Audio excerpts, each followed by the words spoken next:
মাছৰ বৰা 2 পিচ মাছ বইল কৰি ল'লোঁ। বইল কৰি পেলাই এয়া দেখিছে, ইয়াত মই পিঁয়াজ লৈছোঁ, ধনিয়া, গোটা ধনিয়া আৰু আপোনাৰ জিৰা, লগতে অলপ জালুক, আদা, নহৰু এইখিনি মই মিক্সিত এটা পেষ্ট বনাই ল'ম। মিক্সিত পেষ্ট বনাই ল'লোঁ। ইফালে অকণমান লাগিব বেচন, 2 চামুচমান বেচন, কণী এটা। মাছখিনিৰ পৰা কাটাখিনি মই গুচাই ধুনীয়াকৈ এই পিচি লোৱা বস্তুখিনি ইয়াত মই নিমখৰ সৈতে মিহলাই ল'লোঁ। মিহলাই অলপ মিহলি কৰাৰ পিছত তাতে মই বেচন আৰু কণীটো দি দিছোঁ। সেইখিনি খুব ধুনীয়াকৈ লাম্পছ নথকাকৈ ফেটিব লাগিব। ফেটিলে মানে খুব টেষ্টটো বেছি ধুনীয়া হৈ যায়।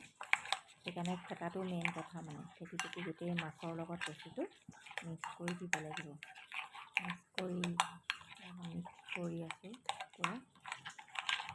এইখিনি হোৱাৰ পিছত এইখন এখন কাষ্ট আইৰণৰ টাৱা হয়, ইয়াত তেল খুব কম লাগে। এইখন মই মানে কিহৰ আছিল পাহৰি গ'লোঁ, এইখন মই কিবা এটা কুকিং কম্পিটিশ্যনত মানে পাইছিলোঁ। কিন্তু ইমান ভাল বস্তুখন মই এইখনেই ব্যৱহাৰ কৰি থাকোঁ, সেইকাৰণে বেছি বাচন ব্যৱহাৰ নকৰোঁ আৰু ইয়াতে বনাওঁ।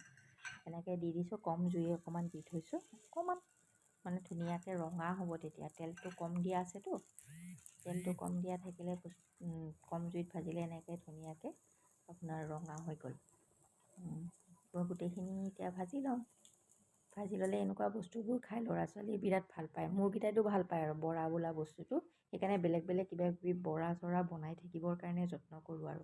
স্কুলৰ পৰা আহি নহ'লে মানে কাঁহীখন ভালকৈ যদি দেখা নাপায় বৰ বেয়া পায়।